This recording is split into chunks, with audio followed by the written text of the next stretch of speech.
Bonsoir à tous. Bienvenue donc au Festival des Libertés. Je crois que c'est le 4e jour, je ne sais plus, je suis trop fatiguée. 4e jour. On est vraiment heureux d'être avec vous pour ce débat qu'on organise depuis un certain temps maintenant avec Olivia, ma collègue, et avec Arnaud, notre partenaire de ce soir pour Périphéria. Alors le débat de ce soir s'inscrit vraiment dans la continuité de nos questionnements et de nos préoccupations à Bruxelles laïque et au Festival des Libertés, à la fois autour de tous les enjeux, autour de l'action sociale et du travail social, mais aussi autour des enjeux qui concernent la puissance d'agir des acteurs sociaux professionnels et de leur public, mais aussi de la puissance d'agir des sans-voix. On va aussi questionner, ça fait longtemps qu'on questionne aussi les ambivalences de processus qui visent à stimuler la participation des citoyens et des citoyennes. Et ce, dans une société finalement qui souffre d'un déficit démocratique, essentiellement en termes de démocratie représentative, et aussi dans un contexte de société dit néolibérale qui à la fois renforce les inégalités, mais qui aussi mobilise des politiques d'activation et de responsabilisation. Et voilà, nous on avait vraiment envie que ce débat s'inscrive dans ces prismes-là. Et il se fait que le thème du festival cette année est le thème du pouvoir, avec toutes ses déclinaisons. Et le débat ce soir va se centrer sur le pouvoir d'agir, je vais dire, c'est compliqué, mais je vais choisir le terme, le pouvoir d'agir des classes désorganisées, via la fameuse méthode du community organizing. Alors c'est une méthode, un processus qui vise l'organisation de contre-pouvoirs, donc on est bien dans la thématique du festival, de contre-pouvoirs aux mains de classes sociales délaissées, pour à la fois améliorer leurs conditions de vie, mais pour aussi essayer de créer un rapport de force avec les responsables des causes structurelles des problématiques identifiées. Alors on assiste à un regain d'intérêt de cette méthode, issue des États-Unis en Europe, et un regain qu'on a envie d'interroger, de voir de quelle manière on pourrait importer cette méthode et ce processus en Belgique et en Europe. Et Arnaud, qui est à côté de moi, de Périphéria, est un des initiateurs de ce regain d'intérêt, en tout cas à Bruxelles. Donc je te cède la parole. Bonjour à tous, ça fonctionne ? Oui, ok. D'abord remercier Wade et Adrien qui ont fait un long voyage pour venir ici, et puis d'être présents ici, et puis aussi Claire et Nicolas qui sont un peu plus proches, mais voilà. Merci à vous d'être présents. Effectivement, donc, je travaille pour une association qui s'appelle Périphéria, qui est basée à Bruxelles et qui travaille justement sur cette question d'ambivalence de la participation, puisque bien, Périphéria, donc, ça fait 20 ans maintenant qu'on anime notamment des processus de participation dans le cadre de réflexion sur l'espace public, de processus de participation sur une série de thématiques, et où on se questionne effectivement par rapport à cette participation, avec quand même toujours un point d'entrée qui est ce qu'on nous a appelé la capacitation citoyenne. Donc ça rejoint un petit peu la notion de pouvoir d'agir, qui est de dire comment est-ce qu'on peut renforcer le pouvoir des citoyens pour avoir plus d'impact, plus d'incidence sur les décisions qui sont prises et qui les concernent. Donc on a organisé pendant très longtemps autour de capacitation citoyenne des rencontres avec différents collectifs de France et de Belgique, et Adrien a croisé déjà la route à ce moment-là. Mais il y a toujours cette question du « so what ?» À quoi ça sert, quoi ? On fait des rencontres, on a écrit des livrets avec des collectifs, et en même temps on se disait « mais qu'est-ce que ça amène ? Qu'est-ce que ça provoque ?» Ça a toujours été une question qui a été dans notre tête. Et puis voilà, moi ça fait 7 ans que je travaille chez Périphéria et que j'ai été amené à animer pas mal de débats, d'ateliers de travail urbain, comme on appelle ça, donc, où on met ensemble les décideurs, les architectes, les citoyens pour pouvoir essayer de trouver des solutions en termes d'aménagement espace public. On a mis aussi en place des budgets participatifs à Bruxelles, mais on se rend compte aussi qu'il y a toujours un espèce de plafond de verre, quelque chose qu'on ne peut pas arriver à atteindre, parce que souvent c'est les gens qui ont le pouvoir qui mettent en place ces espaces de participation. Et donc forcément une question d'ambivalence aussi, quand les personnes qui ont le pouvoir mettent en place des processus qui visent à faire participer, il y a déjà là quelque chose qui questionne. Néanmoins, c'est des espaces qu'on a investis et qu'on estime important de continuer à investir. Et donc ces questions de comment est-ce qu'on peut avoir plus d'impact, et puis voilà, avec des questions que vous connaissez certainement autour de la participation, c'est toujours les mêmes. On parle toujours des hommes aux cheveux blancs qui sont dans les espaces de participation. On dit toujours voilà, c'est les personnes qui ont du temps, et qu'on n'arrive pas non plus à mobiliser d'autres catégories de population. Et donc c'est vrai que dans les moments de mobilisation pour ces ateliers, c'est souvent on invite les gens à venir à un atelier de travail sur une question d'espace public, puis on entend les gens dire ouais, mais moi j'ai des problèmes de logement, là j'ai des problèmes très concrets, et on est là effectivement, mais en même temps le projet qui est prévu là, ça ne prêche pas des logements. Et donc on se sent parfois en décalage avec aussi les problématiques du quartier. Voilà, donc c'est un petit peu tout ça qui m'a amené à m'intéresser dans un premier temps au community organizing, et puis j'ai eu l'occasion de faire il y a 2 ans une formation avec des collègues à Adrien, et puis de dire à mes collègues de Périphéria aussi, ouais, ce serait chouette qu'on s'intéresse un petit peu plus à ça. Et il y a 1 an, on a fait une formation avec voilà, une 20aine de personnes à Bruxelles, et l'envie de pouvoir réfléchir à la mise en place de méthodes de community organizing. Je dis des méthodes parce qu'il y a plusieurs approches différentes déjà, et ça c'est un premier point essentiel, c'est qu'il n'y a pas une méthode coulée dans le bronze, mais il y a plusieurs approches. Et voilà, donc on a eu une première formation avec de l'intérêt de ces personnes, et puis on a voulu continuer ça, et on s'est dit, tiens, pourquoi pas faire une 2e formation. Et puis j'ai eu l'occasion de voir qu'il y avait effectivement, Acorn avait fait le film, et on s'est dit, on inviterait bien Wade, et puis voilà, ça s'est mis avec le Bruxelles laïque, et finalement on est là ce soir, et c'est génial. C'est super. Et je dois dire que de voir le film tantôt, ça m'a donné la patate aussi. Voilà. Je ne vais pas être beaucoup plus long, et donc je vais rentrer dans le vif du sujet, vous dire aussi au niveau du déroulé qu'on a prévu d'avoir des moments d'échange avec vous, pas juste à la fin, et qu'on va d'abord essayer de bien définir de quoi on parle avec le community organizing. Je pense que c'est important de savoir concrètement c'est quoi, pour éviter des interprétations biaisées, ou qu'on saisisse vraiment bien ce qu'il y a derrière ce terme un petit peu barbare. Et puis ensuite, on ira sur des questions un petit peu les limites, les questionnements que ça pose aussi au niveau du contexte belge, avec Claire et Nico qui joueront ce rôle de discutants aussi. Voilà. Du coup, on peut mettre le slide derrière. Une petite surprise. Donc peut-être, voilà, je vais m'adresser à Adrien. En quelques mots, est-ce que tu peux déjà expliquer qu'est-ce que l'Alliance citoyenne dont tu fais partie, et comment est-ce que vous mettez en pratique concrètement les principes du community organizing, par quoi ça passe concrètement, voilà. Ça marche. Merci Arnaud. Bonsoir. Donc moi, je m'appelle Adrien, et il y a à peu près maintenant 7-8 ans, j'ai eu le même intérêt à me dire tiens, on est en train de perdre sur... en tout cas, en France, j'habitais à Grenoble, en France, et je me disais, tiens, il y a pas mal, les organisations s'affaiblissent, il y a des fois le sentiment qu'il faut de nouvelles manières de s'organiser pour mener les combats. Et j'avais découvert et creusé un peu, d'abord les livres de Saul Alinsky, puis ensuite à Londres, le travail que faisait London Citizen, qui s'inspirait de ça, et puis un peu plus tard, l'organisation Acorn, et qui m'a vraiment inspiré, me disait, tiens, il y a des choses à faire en s'inspirant de ça pour arriver à mener les combats, des combats actuels.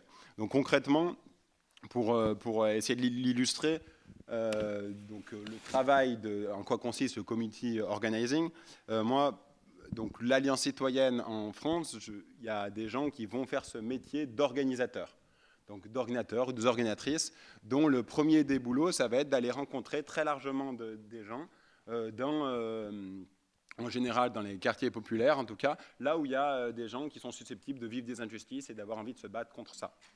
Donc par exemple, l'année dernière, donc il y a une alliance citoyenne à Grenoble sur laquelle on a commencé à construire. Et puis l'année dernière, il y a des groupes qui sont montés en région parisienne, du côté d'Aubervilliers, au nord de Paris.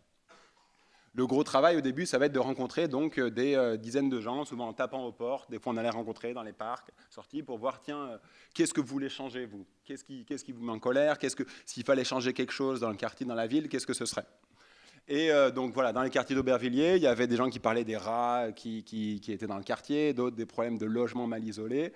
Et puis il y avait une histoire avec des factures d'eau qui étaient hyper chères parce qu'il y avait eu des rappels. Voilà. Et donc on fait ça en rencontrant, d'avoir une des premières, je crois, Malika, qui était folle de rage à cause de sa facture. Elle avait 750 € de facture à payer. Et donc je dis, ah, est-ce que tu connais d'autres gens qui ont ça? Mais oui, tout le monde a reçu. Bon, ben, tu serais OK pour venir taper à la porte des voisins avec moi? Si elle connaissait pas des voisins. Je dis, mais non, mais je les connais, moi je les invite. Donc on finit par faire une première réunion chez Malika qui invite des voisins à travailler ça. Voilà. Le gros du travail d'organisateur, d'organisatrice, ça va être ça, d'arriver à rencontrer largement, de rencontrer des gens comme Malika qui ont des envies de faire bouger les choses. Non pas 3-4, mais à la fin de ce travail-là, par exemple, au Aubervilliers, on avait 2000-2500 contacts de gens prêts à bouger, et des gens comme Malika qui ont accepté de devenir membres de l'organisation, de syndiquer au sein de l'Alliance citoyenne et de construire ce groupe local. Une fois qu'on avait tous ces gens-là, on organise des assemblées locales pour décider sur quoi on se bat.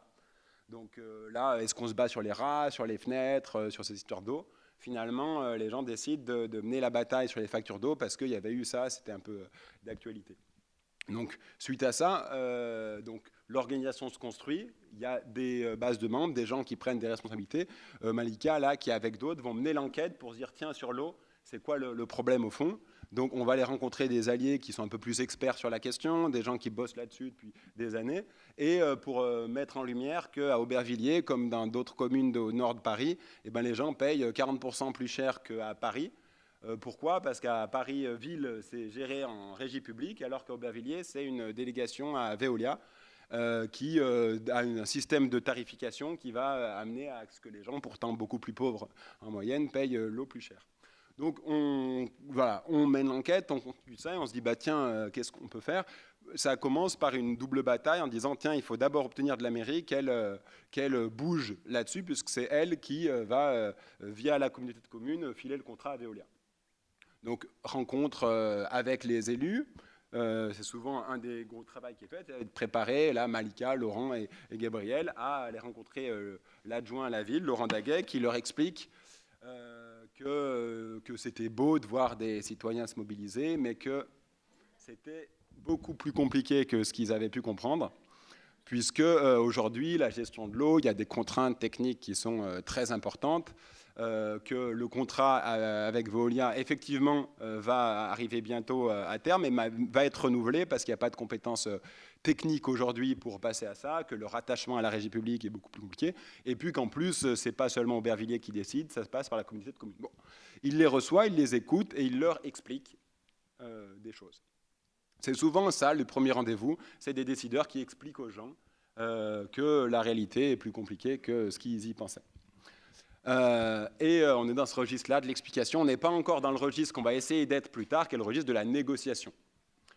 Pourquoi? Parce qu'effectivement, là, on a une demande et on va nous expliquer pourquoi c'est plus compliqué d'y répondre. Mais suite à ça, les gens, donc, nouvelle assemblée, Malika, Laurent et les autres, disent, bon, qu'est-ce qu'on fait? On ne lâche pas l'affaire, on va mener la bataille pour arriver à les faire bouger. Donc concrètement, et ça va être une des marques de fabrique importantes, on le voit là sur l'escalier un peu derrière, après la deuxième marque, là, on fait notre demande, ça va être des actions sur la place publique pour arriver à faire pression sur la cible. Donc j'ai utilisé le mot, on y reviendra, le community organizing, c'est du syndicalisme de quartier. C'est construire des syndicats dans des territoires pour mener des batailles autour de leurs revendications. Et comme le problème, c'est que dans le quartier, on ne peut pas faire la grève, si jamais le patron ne nous donne pas notre augmentation, historiquement, une des armes de l'action collective ouvrière, ça va être la grève. Donc dans le quartier, on est obligé d'être un peu créatif pour arriver à trouver des leviers de pression sur les cibles. Là, en l'occurrence, sur la mairie, ça va être déjà de faire parler du problème et de bousculer un peu la mairie. Donc, en l'occurrence, les gens ont commencé à faire, la Malika, Laurent et les autres, ont commencé par aller devant la mairie en se disant il y avait une grande fontaine publique et un jour, là, au début de la fin du printemps, donc l'année dernière, ont débarqué avec les enfants, tout le monde, et se sont baignés dans la fontaine en disant vu le prix de l'eau pour prendre des douches ou des baignoires à la maison, on va venir se baigner dans la fontaine publique. Et voilà, et puis du coup, tu as 150 personnes qui sont là dans le public, et les élus qui se retrouvent un peu bien porte-à-faux. Évidemment, la presse qui aime bien des histoires comme ça fait une histoire publique pour dire, tiens, les gens à Aubervilliers ne peuvent pas payer l'eau, ils sont obligés d'utiliser dans les fontaines publiques. Puis, bon, c'est pas magique, l'action, on a été reçu, on sait que ça a fait parler, on sait que ça a commencé à débattre au sein de la mairie sur la réponse à apporter. Mais il a fallu continuer à pousser. On avait la chance, c'était les élections législatives, donc il y avait un peu de contexte là-dessus. Donc les séries d'actions qui ont été faites, ça a été d'aller sur tous les candidats de la circonscription, d'aller se ravitailler en eau dans les locaux de campagne des candidats députés. Donc il y avait une file d'attente devant les locaux avec les bouteilles qui venaient, excusez-moi, on ne vient pas déranger, on vient juste dans les toilettes pour remplir nos bouteilles. Et plus sérieusement, pour discuter avec les candidats et dire quelle est votre position sur l'eau. Voilà. Ce n'était pas eux qui décidaient, mais le fait de faire bouger les trucs, ça a fait monter les choses. Un des candidats a fait de l'eau son cheval de bataille, il a fait sa campagne sur retour à l'eau publique, le candidat de la France Insoumise, le candidat en marche a un peu du bout des lèvres expliqué que peut-être il était prêt à soutenir, mais en tout cas on en reparlera après les élections, mais pour l'instant je vous soutiens. Et de fil en aiguille, la mairie, la position est intenable, tout le monde ne parle plus que de l'eau, le passage devant l'Assemblée de l'Alliance d'Aubervilliers devient le passage obligé de la campagne, et donc la maire annonce un grand débat public sur la gestion de l'eau à Aubervilliers. Je la fais un peu courte, mais de fil en aiguille, ça passe en conseil municipal, et un double vœu est adopté, un vœu pour porter, du point de vue des élus d'Aubervilliers à pleine commune, le non-renouvellement du contrat avec Veolia, et un aménagement extraordinaire sur cette année-là pour annuler les dettes des gens qui ont des dettes par rapport aux factures d'eau. Donc voilà, une petite victoire très concrète pour Malika et ses voisins, et une bataille qui finalement a bien rebondi, puisqu'on a eu à la fin le vote plus large du non-renouvellement du contrat, en tout cas une période d'1 an pour étudier, et ça va finir cette année, des solutions alternatives. Donc voilà, concrètement, ça c'est un des exemples de travail d'organisation qui passe par des heures et des heures en porte-à-porte, des réunions d'appartements comme chez Malika et chez d'autres, et des actions publiques, des rendez-vous avec des décideurs.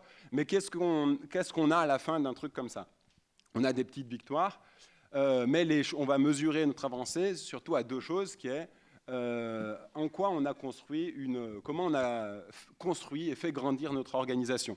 Combien de personnes se sont impliquées, combien de membres aujourd'hui il y a dans cette alliance citoyenne pour mener les combats qui restent à mener. Et une deuxième dimension, une alliance citoyenne dans un quartier, c'est comme un syndicat, en tout cas comme ça l'était avant, on dit c'est à la fois une organisation de combat et à la fois une école. Une école politique, parce que pour préparer la négociation avec Laurent Daguet, là, on va acquérir à la fois des savoir-faire techniques, il faut aller négocier, il faut aller apprendre à ne pas se laisser entourlouper, et il faut à la fois, petit à petit, on va apprendre les subtilités entre la délégation d'un service public, ce que ça veut dire, pourquoi la mairie, pourquoi ça se décide au niveau de la communauté de communes, les pouvoirs respectifs des députés, des élus communaux. Voilà. On passe les détails, mais on va faire, et donc un gros temps du travail, ça va être des jeux de rôle. Par exemple, moi, j'ai joué peut-être 12-15 fois Laurent Daguet qui reçoit Malika pour s'entraîner, pour ne pas se faire baiser comme on s'est fait baiser au premier rendez-vous. Et petit à petit, construire une grosse liste de contacts de 2000-2500 personnes qui soutiennent. En son sein, une base de syndiqués de 100... en l'occurrence là 180 personnes qui sont prêts à mener les combats pour la suite, et un groupe de gens qui ont commencé à apprendre dans ces luttes, à se former, et qui vont être prêts à mener les batailles de demain. Donc ça c'est un peu la réalité du travail à mener, et ça donne une petite illustration pour te répondre, Arnaud, à la réalité du travail de community organizing. Merci. Donc, du coup, tu as déjà placé un certain nombre de concepts, je pense qu'ils sont importants, la notion de colère, d'enquête, d'alliés, de base vraiment en nombre, de rapport de force, négociation, action. Je pense qu'il y a un petit peu là tous les ingrédients effectivement pour comprendre une logique de community organizing. Tu veux dire? Oui, on a été peut-être un peu vite dans l'intro parce qu'on est très nombreux sur la scène. Mais donc je vous présente Jean-François qui est mon collègue. C'est pas une potiche, il vient pour chuchoter auprès de Wade pour qu'il comprenne un peu ce qui se passe. Je pense que Wade connaît bien Adrien, donc il n'a pas besoin de traduction maintenant. Mais voilà, donc c'est Jean-François et Michaela aussi qui va faire la traduction des questions du public. Du coup, maintenant, donc on a vu concrètement comment ça se passait en France, un contexte qui est un petit peu différent des États-Unis. Ici, Wade, il a développé effectivement, pour ceux qui étaient là, je ne sais pas justement, qui a vu le film là tantôt? Ok, donc quand même quelques-uns. Du coup, ils ont une idée déjà du travail qui a été mené, mais est-ce que tu peux résumer, peut-être pour ceux qui n'ont pas vu le film, en quoi consiste Acorn et quelles sont un petit peu les similitudes avec l'Alliance française, l'Alliance citoyenne et le travail d'Acorn, peut-être.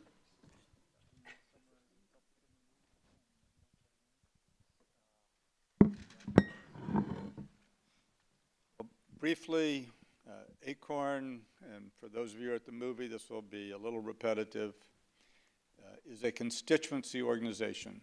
We organize low and moderate income families, sometimes in the community, sometimes in the workplace, sometimes in housing blocks, wherever we need to find people to bring them together collectively to act. The organization was nonprofit, but not tax exempt. Therefore, if the members were involved in a campaign and it meant opposing a mayor or a governor or a president in an election, there was nothing to stop them from doing that.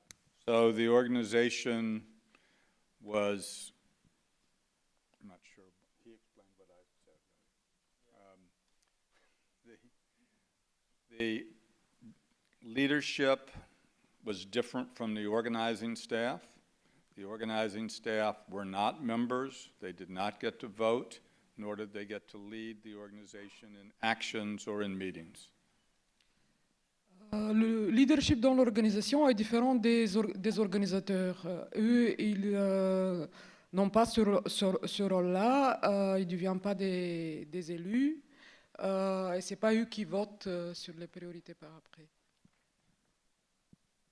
So I guess the other thing I could add is that although ACORN involved many organizations and its families, unions, housing corporations, radio stations, its basic work was to build formations that could take action and win on issues, as opposed to community development or housing development or things of that nature.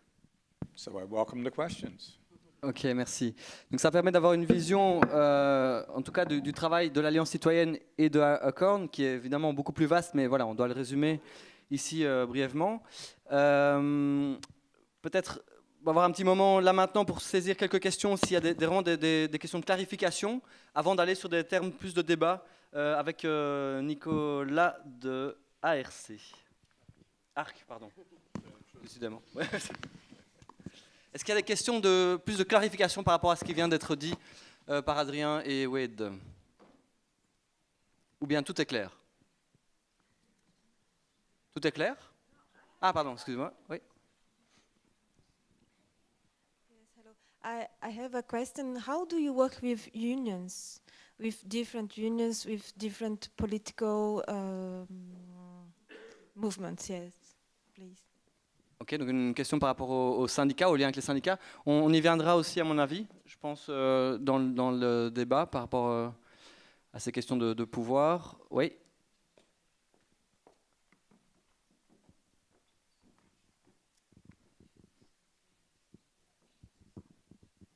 Oui, bonsoir.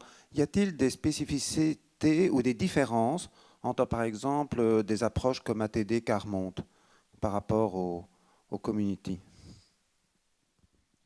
Ok, et peut-être encore une troisième question, comme ça on a un petit peu là-bas. Je ne sais pas si quelqu'un peut arriver avec un micro. Peut-être Adrien, tu peux répondre.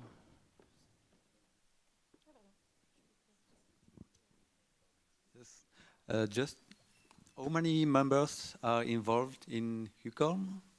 Or how big is the organization?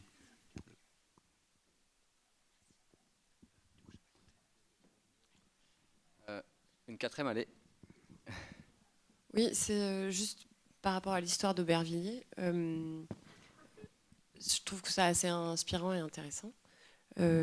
Par contre, ce que je me demande, c'est dans les objectifs, vous disiez, c'est pour, ça nous permet de créer plus de membres pour l'Alliance citoyenne. Mais qu'est-ce qu'il en est en fait de la capacité à cette communauté qui s'est créée, en tout cas agissante, quoi, à s'organiser elle-même, à prendre le relais elle-même de manière autonome sur d'autres problématiques, sans se sentir dépendante nécessairement d'un groupe comme l'Alliance citoyenne. Ok. Adrien, est-ce que tu peux répondre peut-être par rapport à ATD Carmonde et notion d'autonomisation aussi? Donc ATD Carmonde. Donc, qu'est-ce qui est commun entre le travail d'ATD, par exemple, les travails d'Alliance citoyenne ou des autres organisations ACORN?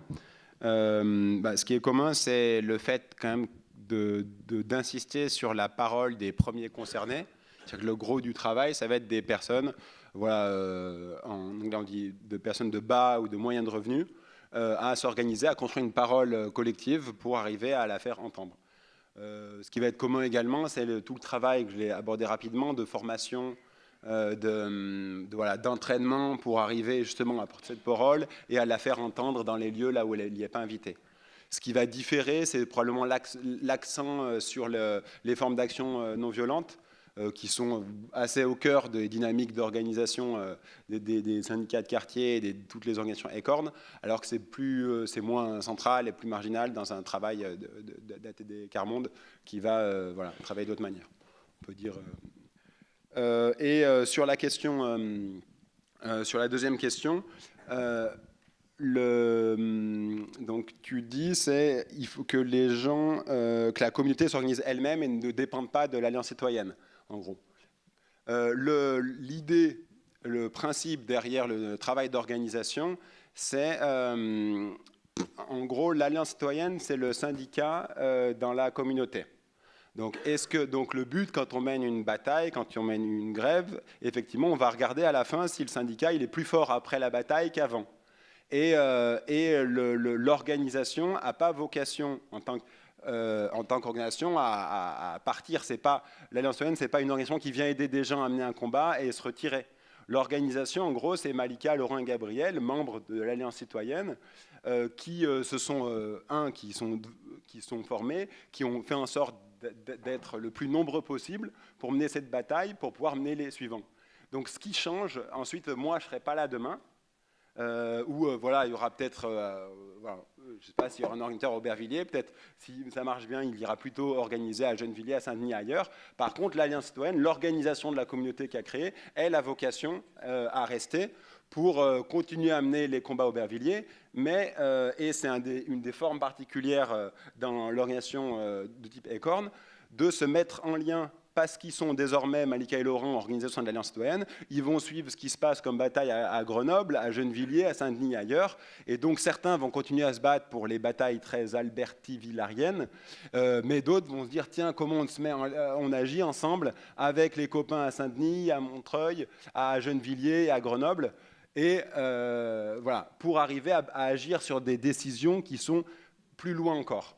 Et donc l'organisation a vocation, en tout cas, à être permanente, ou en tout cas, et c'est pour ça que j'ai appuyé sur ce truc-là, à grandir, parce que les combats qu'on mène au tout début, c'est plutôt des petits combats. On se bat sur des poubelles, là, sur faire baisser les factures d'eau, mais dans la même lignée, en tout cas, l'inspiration syndicale, je l'ai cité, c'est qu'effectivement, on se bat pour 3 centimes dans l'usine, mais à terme, on veut avoir des syndicats qui soient fédérés partout dans le pays pour imposer une loi sur le salaire minimum, pour imposer une loi sur la sécurité sociale. C'est le même niveau avec les alliances citoyennes qui sont, comme Acorn le dit souvent, des syndicats dans la communauté, dans le quartier. Un mot sur le lien avec les syndicats qui était posé là. Let me add something to the last question, and then I'll get into the unions. In every context where we organize, workplace, community, or whatever, there's always a history of struggle. There's always been some group of people who've taken action. But the problem is, without an organization, it's very difficult to sustain those campaigns and struggles for the period it may take to win. The other problem is that in many countries where we work, the United States, the United Kingdom, Canada, whatever, the devolution of state authority has meant that to win very basic issues, even sometimes at the neighborhood or city level, you pretty much have to have organization in lots of places in the country. You can't win rent control, for example, in England without going to Westminster. You can't win it in Bristol or Sheffield or Newcastle. And that forces a challenge organizationally to how to build to scale. And unions, in some ways, spoke a similar language to Acorn, so that they were, in many cases, natural allies. But often our relationship was based on our constituency was more grassroots and lower income, and Frequently, we built organizations of workers that established unions had not been either willing or able to organize. So for example, home health care workers and home daycare workers, as the welfare system changed in the US, we found people doing this kind of informal work everywhere in our neighborhoods, and our ability to build associations and take on those issues eventually pushed unions, established unions, into organizing and accepting them as members in unions. So often, established unions had to contract with ACORN to actually do the organizing for them to be able to recruit these new informal constituencies. As the membership of unions has decreased in many countries, the strategy to win for workers has increasingly been to combine community and labor efforts together in a coalition to organize. And in that, ACORN has pioneered and has built many deep relationships with unions. Merci. Alors là, on a une présentation finalement des organisations de manière assez concrète et empirique. Donc moi, peut-être moins sur les fondements idéologiques de ce processus qui nous intéresse.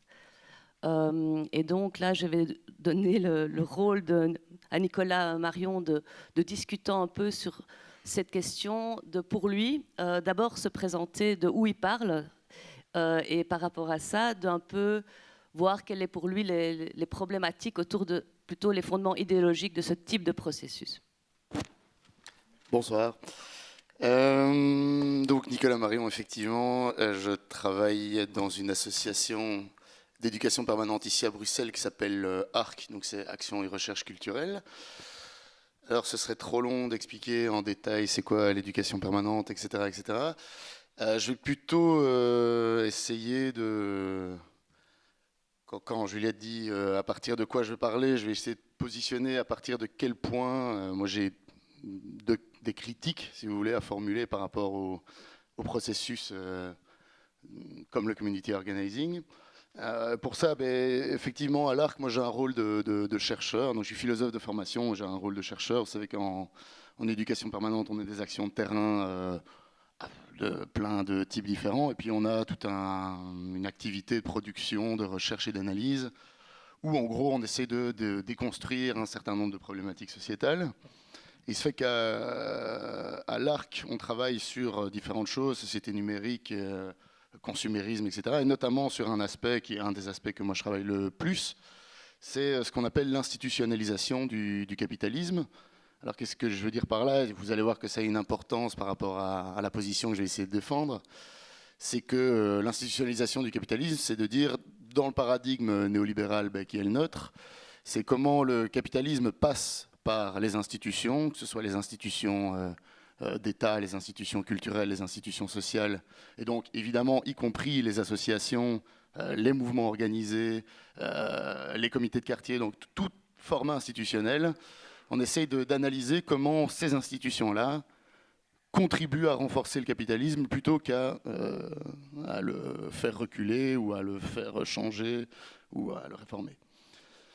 Donc ça, c'est un peu la base dont on travaille. Donc mes analyses, elles vont dans ce sens-là. Et évidemment, je lisais différentes choses sur le community organizing, parce que moi, en fait, à la base, je ne travaille pas en community organizing, mais je m'y intéresse, là, pour le coup.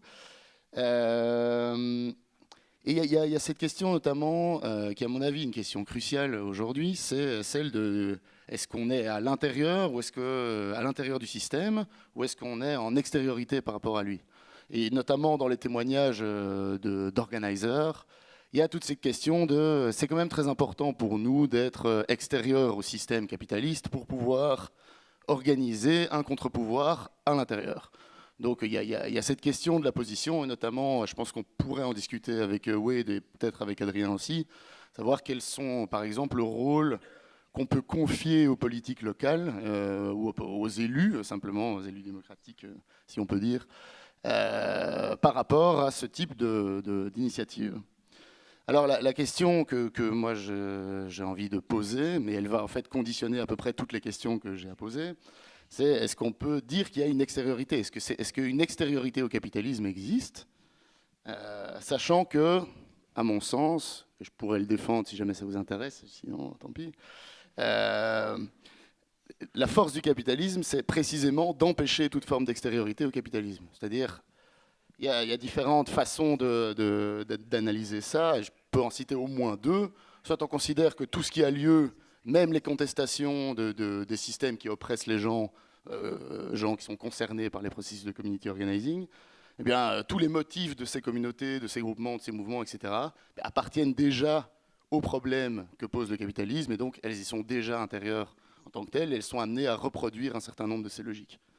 Soit on peut avoir une autre perspective, qui est celle que vous connaissez peut-être, qui est celle de Boltanski et Chiapello, qui est de dire l'évolution du capitalisme, c'est de réintégrer toujours, systématiquement, tout ce qui lui est extérieur.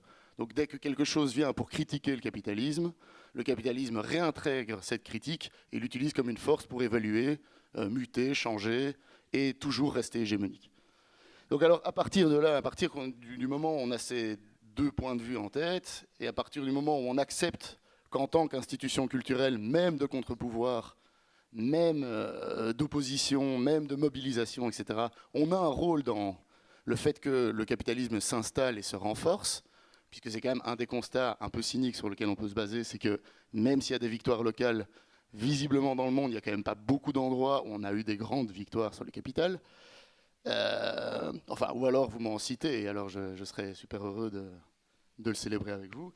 Mais donc à partir de là, est-ce qu'on peut prétendre que le community organizing a vraiment le pouvoir de créer cette extériorité ou d'être en extériorité, et donc a vraiment un pouvoir critique fort, quelque chose qui donne vraiment du pouvoir d'agir, ou est-ce qu'il n'est pas, c'est la base de mon questionnement, est-ce qu'il n'est pas condamné à participer malgré lui ou peut-être même consciemment au renforcement des logiques du capitalisme néolibéral. Par exemple, c'est aussi une autre question, j'ai lu un article d'Adrien assez intéressant qui parle des origines américaines du community organizing. Les États-Unis, pour ce que je sais, ont un état social extrêmement faible. Et jusqu'à quel point le succès, par exemple, du community organizing, n'est pas lié au fait qu'il participe activement à la justification d'un état social qui recule, puisque finalement, on peut tout à fait, en tant qu'État, déléguer ce pouvoir aux organisations communautaires, aux associations, et ce sont des missions qui quittent la gestion d'État et qui rejoignent de plus en plus des initiatives privées. On sait par exemple que le community organizing, d'où viennent leurs financements, essentiellement je ne sais pas en France, mais aux États-Unis, il y a beaucoup de financements caritatifs, il y a des participations de communautés religieuses, etc. Donc le concours de ces privés, est-ce que c'est pas l'accomplissement même du néolibéralisme, c'est-à-dire la destruction de l'État social, puisque le néolibéralisme, c'est la destruction de l'État social systématique, quelle que soit l'option prise. Donc par exemple, c'est un exemple de là où je peux arriver à partir du questionnement, c'est de dire est-ce que finalement, alors qu'on voudrait contester le système qui produit des opprimés, on est amené à ne cesser de le renforcer parce que finalement nos logiques y appartiennent déjà. Je ne sais pas si c'est très clair ce que je dis, mais voilà, sinon vous m'arrêtez, vous me posez une question, etc. Donc voilà, ça c'est la base à partir desquelles, en fait, toutes les questions que j'avais à poser, j'ai été amené à les poser, on a déjà discuté un peu avant, etc. Donc voilà, ça c'est la position à partir de laquelle je vais questionner les choses. Ça ne veut pas dire que j'ai un mépris pour le community organizing, pas du tout, mais en éducation permanente, c'est quasi obligatoire de critiquer ce qu'on fait avant de critiquer la société. Voilà. On essaie de se donner un maximum de chances de ne pas reproduire ce qu'on dénonce. Voilà. Bon, je vais arrêter là. Désolé pour la... Merci Nicolas. Avant de donner la parole, de rendre la parole à ceux qui l'appliquent, je voudrais quand même passer la parole à Claire Scoyer, qui est de Inter Environnement Bruxelles, mais qui est aussi intéressée par le community organizing depuis longtemps. Donc, est-ce que tu peux, voilà, soit raisonner par rapport à ce que dit Nicolas ou par rapport à ce que tu as entendu?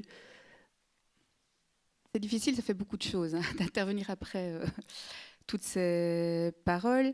Mais un peu comme toi, Adrien, moi, j'ai découvert le community organizing il n'y a pas si longtemps que ça, mais il y a quand même quelques années, au travers du livre d'Alinsky, qui était traduit en français, et qui était traduit en français depuis de très longues années, mais sous le titre de manuel de l'animateur social, ce qui peut quand même interroger, effectivement, par rapport à la posture. Après, en lisant le bouquin, on découvre quelque chose quand même de nettement plus radical que ce à quoi on peut s'attendre au vu de ce titre, sans doute, qui était mal choisi. Cela dit, il faut savoir que énormément d'assistants sociaux en Belgique sont biberonnés avec le livre d'Alinsky. Et bon, voilà, moi, dans ma pratique, je ne suis pas organizer. Je travaille à Interenvironnement Bruxelles. On va dire qu'on organise sans doute bien plus la classe moyenne que les classes populaires. Parce qu'en résumé, bon, ben voilà, nous, on est nés dans les années 70, donc il y a 40 ans. On est nés peut-être de ce que certains ont appelé à une époque le syndicalisme urbain, mais en définitive, c'était, même s'il y avait certaines alliances entre classe moyenne et classe populaire, c'était Bruxelles qui était en train de se faire détruire par les forces du marché, du capital. À une époque, en plus, bon, n'existait pas la région bruxelloise, donc c'était les forces du marché qui venaient vraiment d'en haut, nationales, supranationales, avec une destruction en règle du tissu urbain. Et donc, on pouvait dire que c'était plus un syndicalisme du cadre de vie. Ça rejoint en partie sans doute des questions, des sujets amenés par Adrien, donc des habitants qui vont s'organiser dans les quartiers pour empêcher des percées urbaines, des autoroutes urbaines, des tours de bureaux, mais donc des grands business centers. Tout le monde connaît le quartier européen. Donc, en fait, au départ, ce n'était pas 10 tours ou 12 tours de bureaux qui devaient venir là, mais 40. Et donc, ça générait des expulsions massives de milliers d'habitants. Et donc, ça, on est dans les années 60, dans les années 70. Et donc, peuvent alors se créer des alliances de classe, sans doute des alliances entre des classes populaires expulsées et des classes moyennes qui, elles, ne veulent pas des autoroutes urbaines, ne veulent pas de la tertiarisation avec ces grandes tours de bureaux qui détruisent le tissu dans lequel elles sont installées. Après, avec le temps, aujourd'hui, les choses sont moins visiblement radicales. Et donc, quelque part, les habitants organisés appartiennent plutôt à une classe moyenne, dotée d'un capital, en tout cas culturel. Et donc, Interenvironnement Bruxelles fédère un certain nombre, pas tous, les comités de quartier. Et donc voilà, de fait, la plupart des membres de ces comités sont des personnes diplômées. Il y a pas mal d'architectes, d'urbanistes, de sociologues, de gens finalement qui sont dotés d'une certaine expertise sur la ville. Et voilà, à un moment donné, nous-mêmes, on s'est institutionnalisé. Donc je rejoins quand même assez bien la critique de Nicolas par rapport à ça. Dans le sens, comme toute structure dans la durée, qu'il y a des subsides. En plus, quand la région s'est créée, un certain nombre de nos revendications, parce que ce qu'on revendiquait, c'est entre autres la rénovation du tissu urbain, puisqu'il y avait eu pas mal de destruction, ce qu'on a appelé la bruxellisation. Donc, on défendait la rénovation des quartiers, donc les contrats de quartier, d'ailleurs, dont Arnaud parlait tout à l'heure, sont un peu issus de ces combats. On a défendu les fameuses commissions de concertation, donc qu'il y ait des enquêtes publiques quand il y avait des projets urbains, pour que les habitants, les citoyens puissent aller exprimer leurs critiques. Et tout ça a été récupéré par la machine et donc institué. Et donc aujourd'hui, on voit les petites affiches rouges dans l'espace public et des groupes d'habitants, de moins en moins, cela dit, vont aller en commission de concertation et vont être entendus. Et tout le monde a joué sa petite scène de théâtre et on sort de là. Et fondamentalement, on constate effectivement que ça ne fait pas bouger grand-chose. Et dans tout ça, les classes populaires de ces lieux-là, elles sont complètement absentes. Et donc, nous, on a fait un petit peu un travail critique sur nous-mêmes, puisqu'on est reconnu en éducation permanente et que donc nous sommes aptes en principe, puisque nous sommes payés pour ça, d'ailleurs, à développer une certaine critique. Et donc, je dirais que c'est à partir de 2007, au moment où en fait cette logique du capital dans la ville a pris, en tout cas à Bruxelles, une tournure assez particulière, notamment à travers le plan de développement international, parce que jusque-là on était quand même dans une logique plutôt de rénovation des quartiers, et puis à partir de 2007, là vraiment on assiste, Bruxelles doit devenir comme des tas de villes européennes et comme des tas de villes dans le monde une ville métropole, et donc se doter d'une certaine attractivité internationale, rayonner, la touristification et ce genre de choses. Et donc, à ce moment-là, on regarde aussi, mais là où on est, fédération de comités de quartier, qu'est-ce qu'on fout avec ça? Et aussi de se rendre compte que on commence, nous, à lâcher le mot gentrification, mot qui est déjà très usité en France, mais chez nous, c'était un tabou, c'était un gros mot. Les pouvoirs publics ne voulaient pas en entendre parler, très peu de chercheurs s'en saisissaient. Seulement un chercheur à l'ULB, qui a énormément de mal à avoir des subsides. Aujourd'hui, on est 10 ans plus tard, et maintenant tout le monde reconnaît, on la voit, la gentrification à Bruxelles, et on voit qu'elle chasse les classes populaires et aussi la classe moyenne elle-même. Et donc nous, on s'est posé la question des alliances, en tout cas, la question des alliances entre classe populaire et classe moyenne. Toujours est-il que voilà, la majorité des personnes avec qui on travaille, on se considère quand même plutôt comme une institution, on est une institution de seconde ligne. On n'est pas de première ligne, on n'a pas une présence énorme dans les quartiers, même si, à un moment donné, c'est pour ça qu'on a un petit peu approché, on va dire, des techniques du community organizing. Et donc, on a organisé des arpentages autour du livre d'Alinsky. On a un peu été voir du côté du pavé, hein, des conférences gesticulées.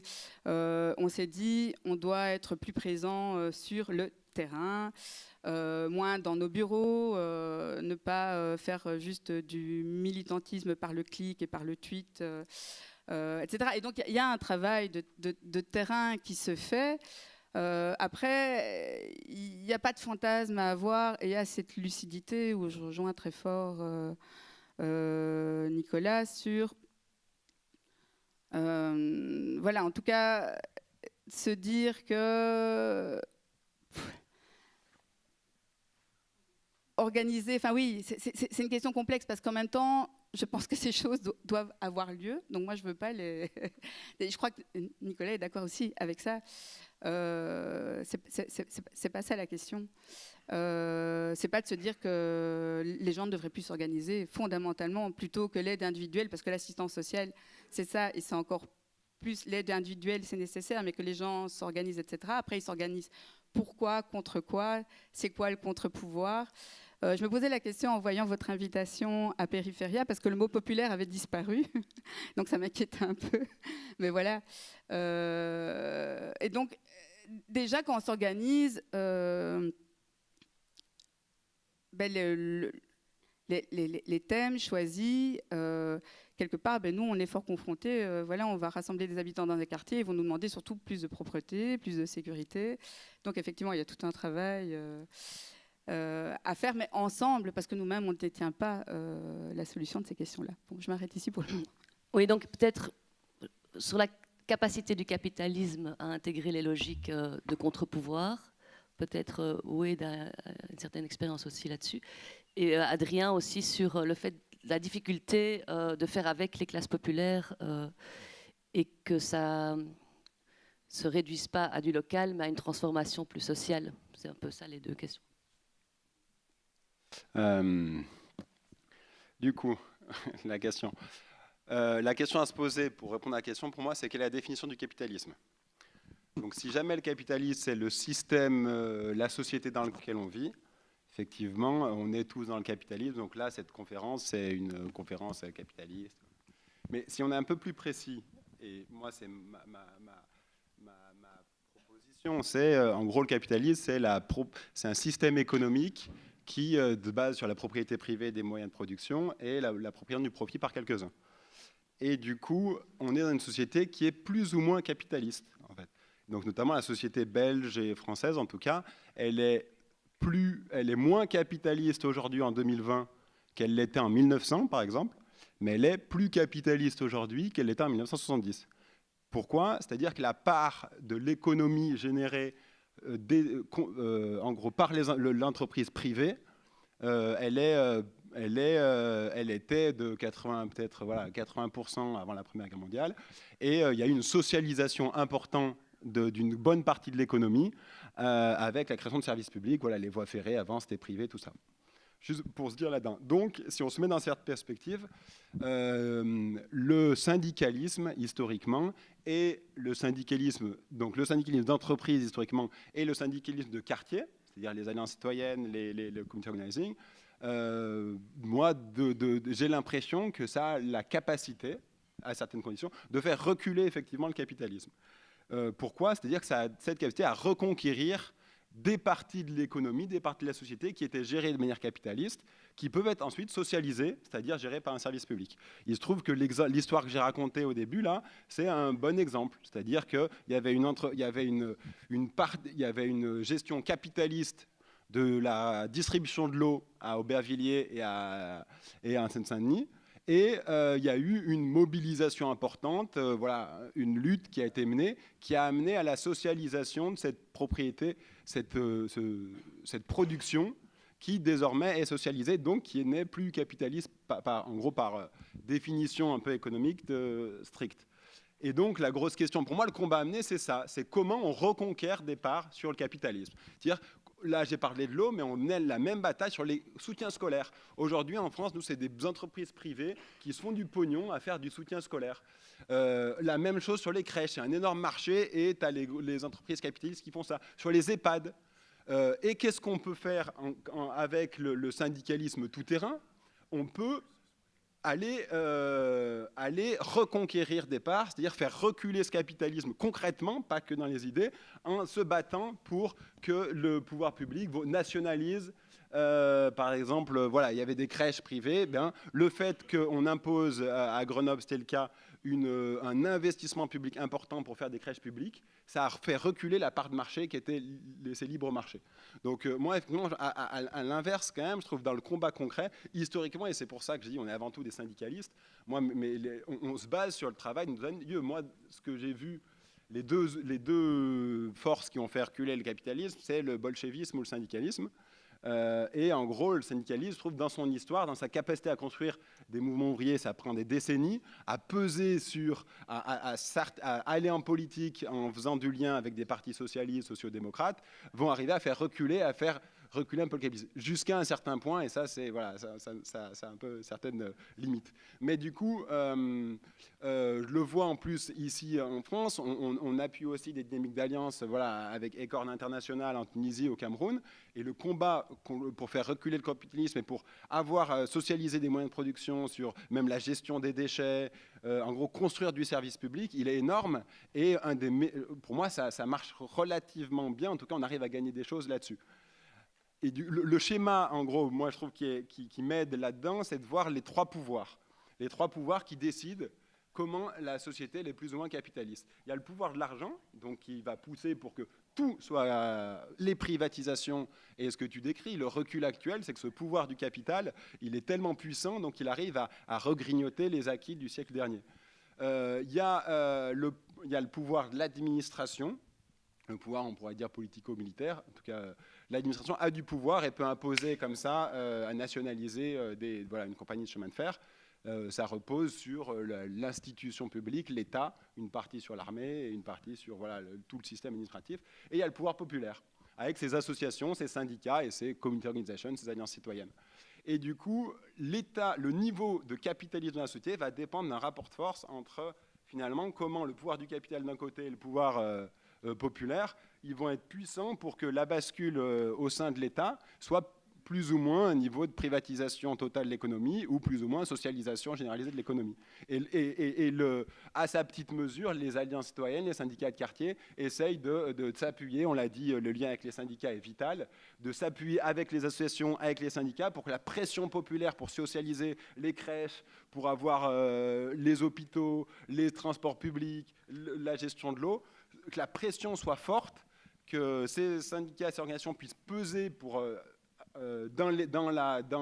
raisonner sur les partis politiques. Les partis de gauche, historiquement, ils ont été forts que quand ils étaient enracinés dans les syndicats et dans les organisations populaires. Sinon, c'est des discours qui se font balayer une fois qu'ils sont au pouvoir.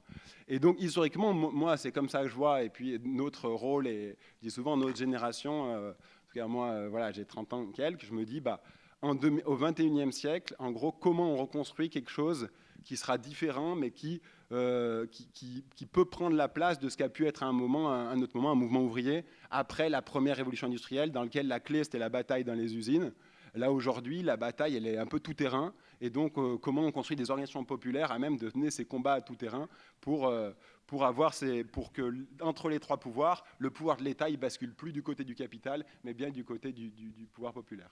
Est-ce qu'on pourrait dire alors que vous palliez quelque part au programme du Parti socialiste, qui devrait faire ça, protéger les services publics, et au fait de se rapprocher des quartiers populaires? Il y a une sorte de...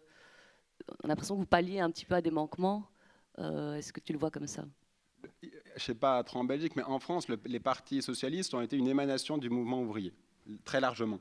C'est-à-dire qu'ils ont eu du pouvoir quand il y a eu des millions de personnes syndiquées dans la société haute. C'est-à-dire qu'avant 1906, les partis socialistes, c'était des nains politiques. Ils ont pris du pouvoir à partir, que le mouvement ouvrier, ça a compté des millions de personnes, et donc ça avait un impact. Ça se traduisait élection, c'est-à-dire que les partis socialistes pouvaient s'appuyer sur cette masse organisée, ces combats dans les usines. Le moment où on coupe ses racines, le parti, et les meilleurs exemples, c'est aussi, par exemple, le Labour, ou je sais pas quoi. Le moment où il se coupe du syndicat, le Parti socialiste devient plus socialiste, c'est-à-dire que ça devient une girouette qui fait du marketing politique et qui est opportuniste, qui fait comme tout le monde. Et du coup, la clé, en tout cas, moi je trouve un des trucs qui est inspirant historiquement, après, ça a ses limites, il y a toujours les vieux débats, réforme, révolution et compagnie, mais comment, en gros, des fois je dis, on est en 1880. En gros, on a eu un changement, la mondialisation, les transformations depuis 20 ans, c'est à l'échelle de la révolution industrielle. Les transformations économiques, technologiques et la mondialisation, on s'est pris un truc de fou sur la gueule. Et en fait, entre la révolution industrielle dans le Lancashire au début du 19e siècle et l'émergence du mouvement ouvrier, c'est des décennies. Et donc, c'est normal qu'on soit le nez sous l'eau. Ça fait juste 20 ans que la mondialisation est là. On est en train de résister, on est en train de construire les formes, on est en train de mener des petites batailles et de les gagner.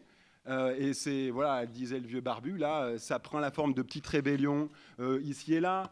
Parfois, ça construit des syndicats qui se mettent en lien, qui s'organisent entre eux et qui commencent, et c'est ça un peu la clé, à faire peur à la bourgeoisie. Ça, c'est le manifeste du Parti communiste, c'est Marx qui disait ça. La grosse question, c'est est-ce que les alliances citoyennes vont faire peur à la bourgeoisie ou au capital? Est-ce qu'Acorn a fait peur au capital? Si jamais Acorn a fini comme il a fini, c'est qu'il a fait peur au capital. Et du coup, c'est pour ça qu'ils lui ont cassé les reins. Et en gros, c'est une bonne mesure de voir si on est vraiment anti-capitaliste ou pas. C'est si on essaye de faire peur à nos ennemis, s'ils ont un peu peur de nous et qu'ils commencent à essayer de nous casser les reins. Et pour moi, en tout cas, c'est une bonne manière de voir si je suis dans le juste ou pas, quoi. C'est un bon indice. Je propose que Wade réagisse, Nicolas aussi, et puis on passe aux questions du public un peu, Arnaud, où tu voulais. Ouais. I just want to add a couple of things. One, there are skills that are involved in our work that, in fact, do mesh with political parties. We set up a field program 2 years ago for the Socialist Party in the Netherlands. We do training for left parties. De Linke is showing the movie to their activists to encourage them to build base organizations. In the US, we joined with unions and others to build the Working Families Party in New York, Connecticut, a number of other states.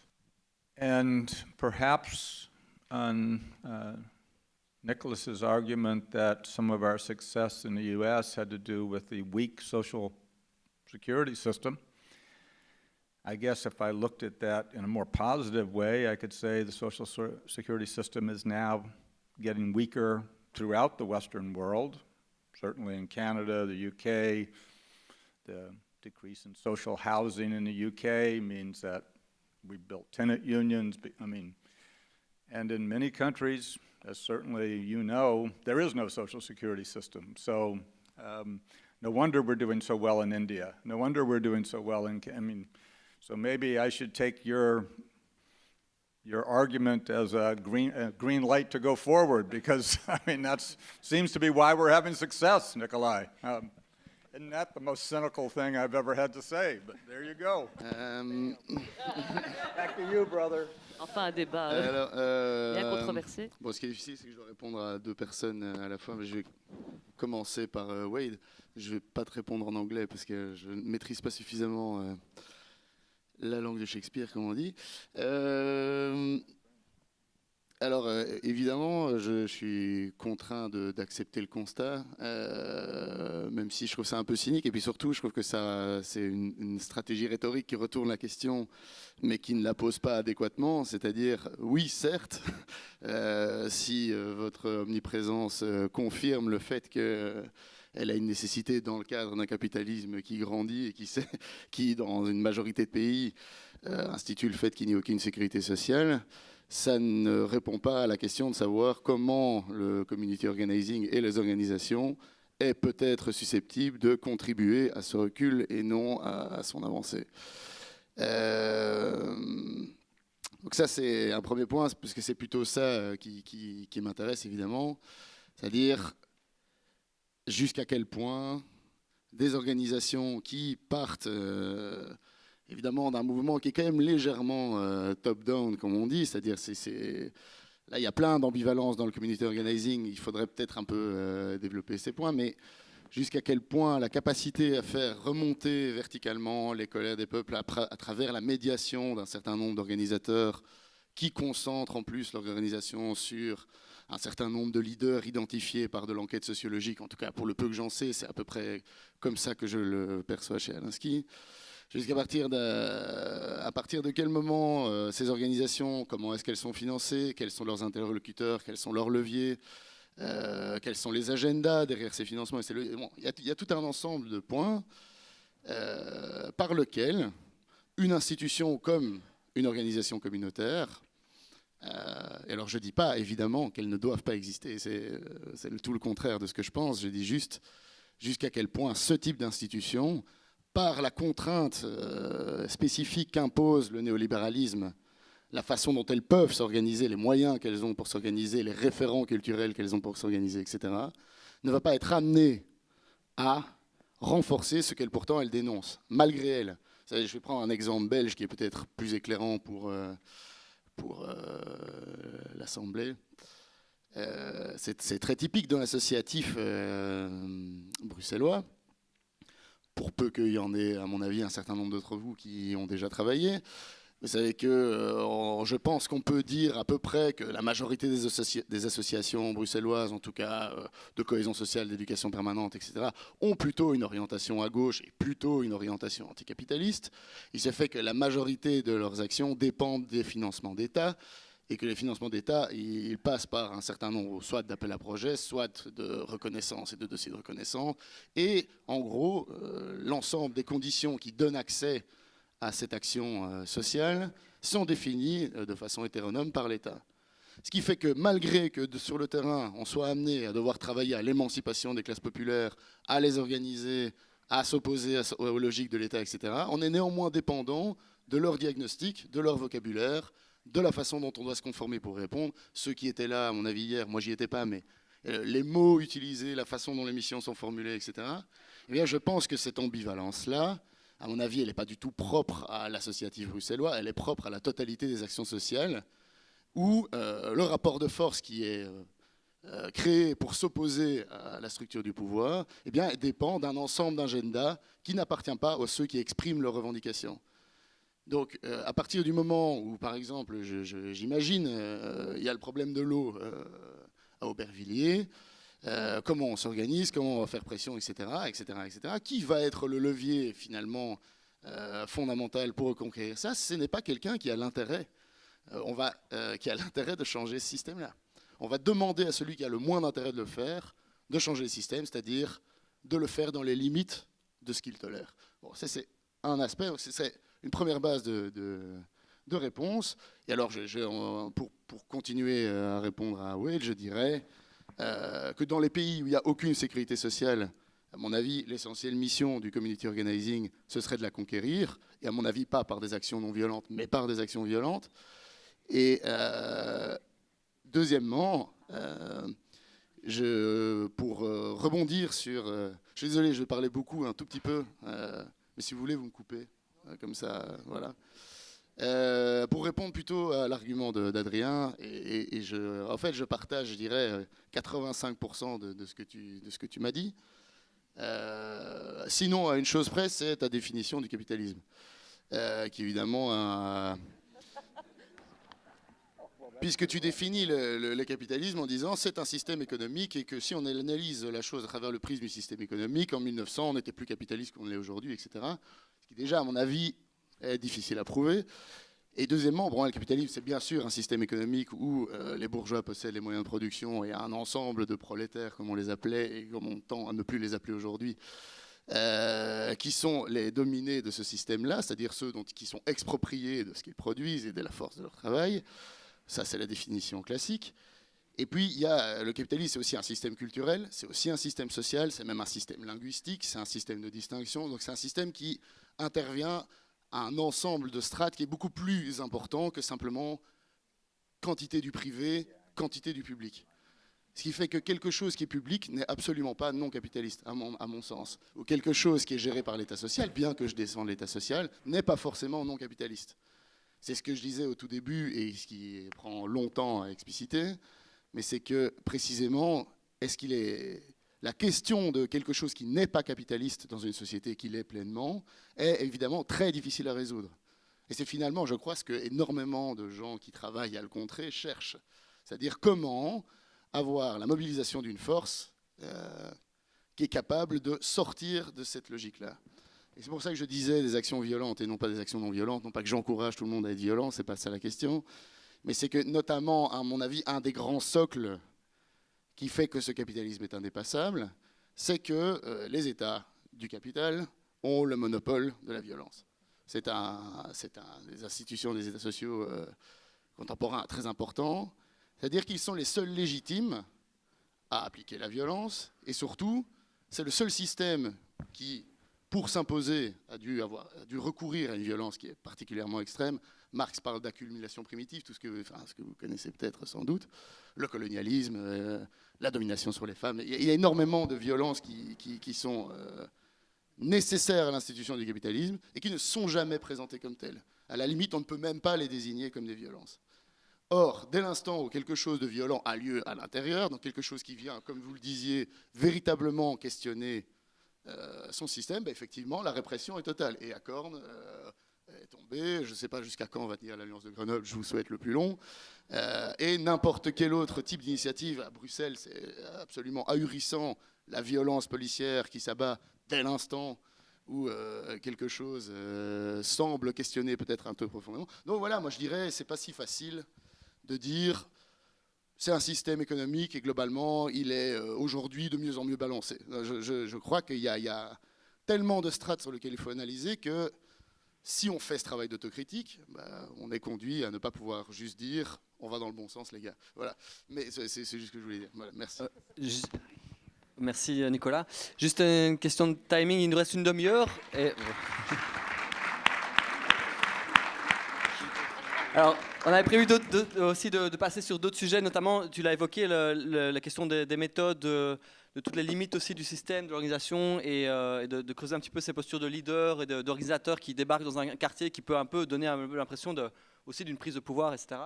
Donc je propose de peut-être avoir une réponse encore par rapport à ces questions liées au capitalisme, puis de peut-être aborder aussi l'autre aspect qui était Equid en Belgique, le contexte belge, est-ce qu'il permet aussi d'importer de ce type de méthode ou pas, pour clôturer. Voilà. Il nous reste une demi-heure, donc... Et alors, il y a aussi une question effectivement je propose peut-être une réaction et puis d'aller vers le public pour récolter quelques questions. Ouais, c'est juste un mot, et c'est pour ça que je suis en désaccord, effectivement, moi, assez fort avec ce que tu dis. Il y a plusieurs choses. Il y a effectivement la question entre l'infrastructure économiste. Je pense que quand même que ça aide à découper un peu le réel et à mesurer des victoires. Parce qu'en gros, si on dit que tout est capitaliste, finalement, ton discours il est défaitiste et noyé dans la complexité, il noie un renoncement, une capitulation. Et ça, moi, je ne peux pas l'entendre et je ne peux pas l'accepter, notamment parce que mon premier travail, mon premier adversaire, ce n'est pas le capitalisme. Moi, le premier adversaire que je rencontre tous les jours quand je passe 4 heures au porte-à-porte, c'est le sentiment d'impuissance et de résignation qui est dans les têtes de centaines et de milliers de personnes. Et du coup, c'est ça la première chose que je combats. Et la manière de combattre ça, c'est se dire, on peut peut-être gagner quelque chose, quoi. Donc, et en gros, on va mener cette bataille et, je sais pas, le capitalisme, ça prend une forme concrète chez les gens. C'est-à-dire que les gens à Grenoble, la banlieue de Saint-Martin-d'Air, qui se faisaient exploiter par une propriétaire voyou qui les faisait vivre dans des taudis à marchands de sommeil et qui prenait des loyers chaque mois, ça, c'est le capitalisme. C'était leur expérience concrète, elle venait chercher ses chèques. Dans la bataille qui a été menée d'organisation des deux gens des immeubles, qui sont organisés, qui flippaient de leurs propriétaires, ils avaient peur de se faire expulser, de se retrouver à la rue. Ils sont quand même organisés. Ils sont allés d'abord, effectivement, ils lui ont demandé gentiment, elle les traitait de haut, une avocate, elle habitait une villa dans la banlieue chic de Grenoble.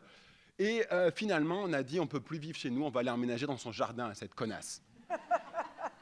Et tu as toute la communauté, la portugaise, une bonne partie, il y avait des Portugais, mais pas seulement, sont allés s'installer dans le jardin à Corrente, la villa de Madame Prêtre. Et avec la presse, avec le truc, et on habitait là jusqu'à qu'elle accepte de faire les putains de réparations voilà, dans ces immeubles. Ça a été une bataille épique, elle lâchait rien, mais les politiques locaux, qui se retrouvaient un peu en arbitrage de ça, à un moment, ils ne pouvaient plus se cacher, et ils ont fait jouer leur droit de préemption, et ils ont municipalisé les immeubles de Madame Prêtre, qui sont devenus du logement social. On a fait reculer le capitalisme concrètement parce que c'est la propriété privée de la production d'un service vital qu'est le logement qu'on a gagné en faisant ça. Et si jamais tu vas dire à Brandao et aux autres que leur victoire c'est peanut, eh ben en fait je vais t'en vouloir à mort parce que je pense que c'est pas vrai, quoi. Je pense que c'est une posture d'intellectuel à la con, tu vois. Vraiment, tu vois, je rentre dedans comme ça parce que le boulot jour le jour d'arriver à se dire on peut faire quelque chose, on peut gagner. Et après, Brandao, il lui a raconté 10 fois son histoire pour dire, il est même allé la raconter à Aubervilliers, dire, on était là, on s'est mis, c'était dur, mais on est arrivé, on s'est mis 25, on a fait ça et on a gagné. Et si on a fait ça à 25 et qu'on a gagné, qu'est-ce qu'on pourrait gagner si on était 150 ? Qu'est-ce qu'on pourrait gagner si on était 1500 ? Qu'est-ce qu'on pourrait gagner si on était 15 millions ? Le lien entre la bataille locale et la bataille générale, elle doit être... Tu vois, il est réel, quoi. Le lien logique, il est réel. Et du coup, pour battre le capitalisme au niveau plus général, eh ben, on doit montrer notre capacité à le faire reculer au niveau local et en utilisant des définitions certes restrictives, mais utiles stratégiquement, qui est la propriété privée, et de se battre contre cette propriété privée et de les injustices qu'elle génère, et en obtenant un peu de justice sociale. Et du coup, moi, c'est vraiment l'élément central de ce truc-là, quoi. On ne peut pas avoir des discours dont la complexité noie les gens dans la résignation.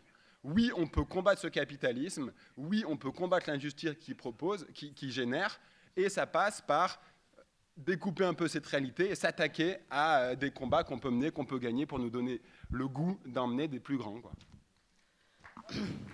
Merci. Enfin, un débat un peu fight, c'est bien. On aime bien ça au festival. Et puis surtout aussi donner la place maintenant, voilà, à vous. Alors évidemment, c'est pas que des questions, c'est aussi vos analyses, vos constats. Et donc, Olivia, il y a une madame là-haut, mademoiselle, madame, je sais pas. Madame, on peut plus dire mademoiselle, oui.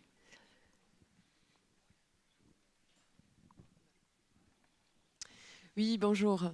En fait, j'ai suivi une formation avec Adrien l'année passée par rapport à l'expérience de l'Alliance citoyenne.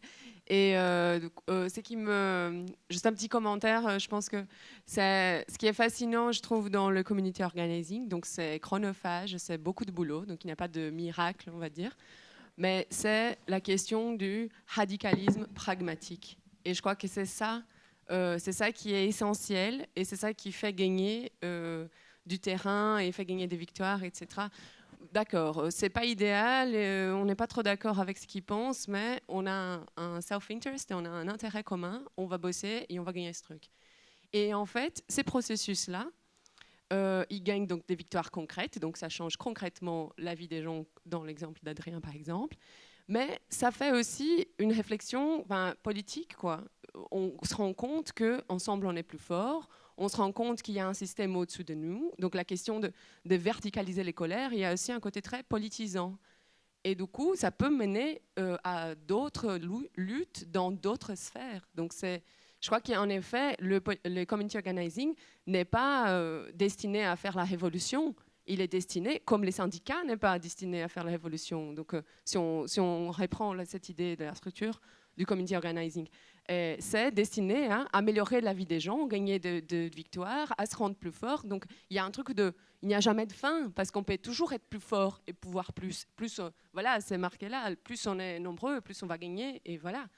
Donc, et sur ce, il y a des gens qui se politisent aussi, et qui peuvent mener d'autres combats plus radicaux et plus structurels, disons comme ça. Voilà, merci. Merci.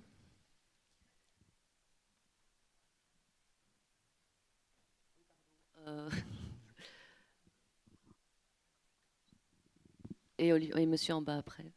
Oui, bonjour. Je suis d'accord avec Nicolas Marion et avec monsieur, là. Je pense que non, vous n'avez pas d'accord, hein, s'il te plaît. Vous avez tous les deux raison quelque part, et je pense que aussi je ne suis pas d'accord avec chacun d'entre vous pour d'autres raisons. Donc ce que je veux dire, c'est qu'il n'y a pas un des deux qui a gagné. Je pense qu'il y a quelque chose de plus fondamental. Je vais le dire avec mon vécu, en fait. Donc premièrement, je voudrais faire vite une petite parenthèse. Je me suis déjà manifesté hier, et je vais encore continuer à enfoncer le clou. C'est que tout à l'heure, quand je suis déjà à ma 3e, 4e conférence ici, je trouve ça passionnant. C'est une organisation laïque qui me semble être au centre de ces débats. Et tout à l'heure, quand je revenais de la place de Brouckère à 19h45 pour arriver au Théâtre National, j'ai fait semblant de dire oh, « c'est extraordinaire, tous ces gens qui viennent pour la liberté ». Il y avait une foule énorme qui venait ici. Je savais déjà évidemment que c'est parce que notre grand corps malade, il y a des tas de gens qui adorent ce grand corps malade. Et il n'y a pas beaucoup de gens qui veulent le contester. Et le peu de gens qui veulent le contester, ils sont ici. Et là en bas, il y a 700 personnes, c'est sold out, à 25 € minimum jusqu'à 38 €. Et le Théâtre National se fait plein de blé. J'ai calculé que c'est entre 15 et 20 000 € la soirée, ce soir, sur le dos de Bruxelles Laïcité. Et j'ai déjà envoyé un mail au directeur du Théâtre National et à la directrice de Bruxelles Laïcité, parce que je pose la question, est-ce qu'on n'est pas exactement dans le cadre je n'ai pas besoin de Nicolas Marion, j'ai déjà mes propres références, mais il a dit exactement ce que je pensais. C'est-à-dire que le capitalisme est un cadre indépassable et que même ceux qui le contestent est à l'intérieur et est complètement récupéré. Et je donne une seule chose, parce qu'évidemment j'ai déjà énervé quelqu'un de Bruxelles Laïcité, tout à l'heure, cet après-midi. Alors je demande juste une chose au public ici, comme argument, il est très simple. Ce matin, j'ai découvert avec sidération que la présentation du Festival des Libertés par Bruxelles Laïcité était celle que je connaissais depuis 2-3 jours, sur laquelle je me suis référencé, c'est-à-dire documents, débats, etc., sur tout le timing de la journée. Et alors, comme si le Théâtre National voulait me prouver que j'avais totalement raison, c'était scandaleux. Il y a la page de référence du Festival des Libertés dans le Théâtre National qui montre même pas les documentaires, que les trucs à plein pognon. C'est-à-dire les trucs... Et j'ai déjà envoyé au directeur en signalant que le Théâtre National n'est pas un music hall, qu'ils en profitent pour faire vite des petits trucs genre Brigitte, machin, etc., qui sont par ailleurs excellents, mais qui sont là pour amener plein de pognon. Voilà, je ferme vite la parenthèse. Merci, et je voudrais surtout poser la deuxième question. C'est au centre, hein, je vous signale. Oui, c'est dans le cadre, hein. Oui. D'accord. On participe à la logique. Oui, voilà, merci. Je n'ai pas dit que vous devez être d'accord. Hein. Alors la deuxième question, elle est vraiment au cœur de ce qui se passe ici. C'est de la micro-community organizing que j'essaye de créer. Alors qu'est-ce qui se passe? Je vis dans un logement qui est géré par une agence immobilière sociale. Je ne sais pas si beaucoup d'entre vous connaissent ça. C'est un truc que je suis en train de questionner parce que c'est vraiment un truc hybride. On est en plein dans le capitalisme, c'est-à-dire que les communes se déchargent de leurs responsabilités en partie, laissent des ASBL au statut très très vague s'investir dans le social, mais on ne sait pas très comment. Et ça fait 12 ans que je suis en guerre avec ces gens-là. Pourquoi?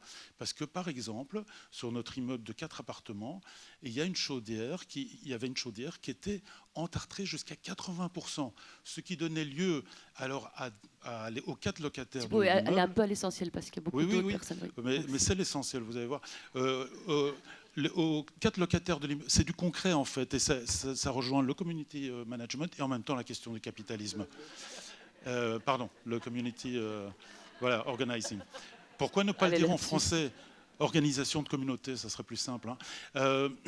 Alors, donc, il y a la question que je pose ici, c'est une question très très importante, c'est qu'est-ce qu'on fait de la peur pour organiser justement des communautés? Je m'explique. C'est que, en fait, quand cette chaudière que j'ai réussi à prouver qui était entartrée jusqu'à 80%, ça donnait quoi pendant 2 ans? Un combat incessant pour que cette agence immobilière sociale veuille bien faire le boulot de changer cette chaudière. Ils étaient dans le déni total et les 3 locataires, y compris moi évidemment, on était 4 locataires à se plaindre qu'on avait que de l'eau froide depuis 2 ans. Qu'est-ce qui s'est passé? C'est que, en fait... Allez vraiment, parce qu'il y a beaucoup de monde qui veut poser. Je suis désolée, mais là, vous avez pris beaucoup de temps. Oui. Bon, mais est-ce que vous pouvez conclure votre intervention? Eh bien, le conclure, c'est que les autres locataires, en fait, comme ils doivent faire preuve qu'en fait ils ont des revenus précaires, ou que par exemple ils ne vivent que seuls alors qu'ils sont en couple, qu'est-ce qu'ils font? Ils n'osent pas revendiquer. Ils sont dans la souffrance, ils l'expriment et entre nous. Et puis c'est moi qui ai dû me batailler tout seul. Deuxième point, c'est qu'il y a une employée de l'agence immobilière sociale, puisqu'à un moment j'étais dans un combat très dur, qui apparemment avait disparu. J'ai réussi à la recontacter et elle me parle à un moment en mail, elle me dit « Voilà, j'ai été victime d'harcèlement moral ».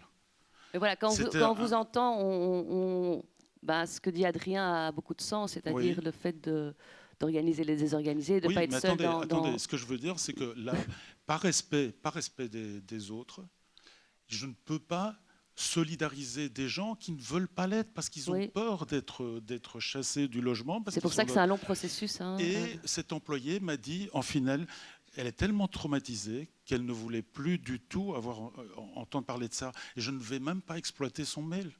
Ok, voilà. J'ai donc compris. Qu'est-ce qu'on fait avec la peur? Non, mais je vais... Monsieur en bas a demandé depuis longtemps et je vais... En attendant, est-ce que je peux juste poser une question, intervenir brièvement en fait? Désolé. Eh bien, j'ai entendu parler de choses ici.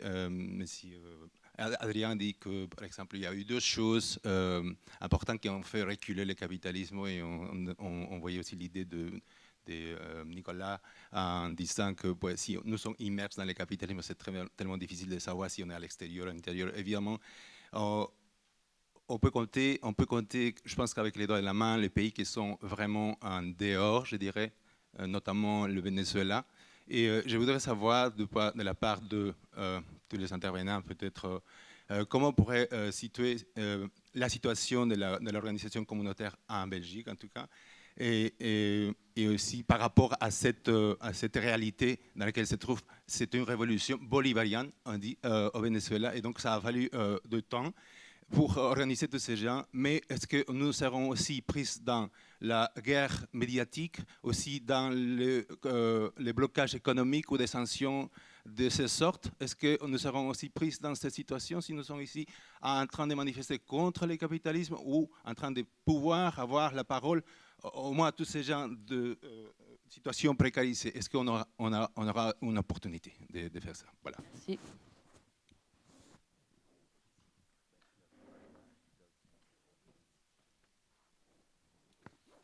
Voilà, une dernière question, puis on va repasser par ici. Merci. Et juste pour dire que la question de l'importation du community organizing en Belgique sera la dernière partie du débat avant de conclure, donc on va en parler.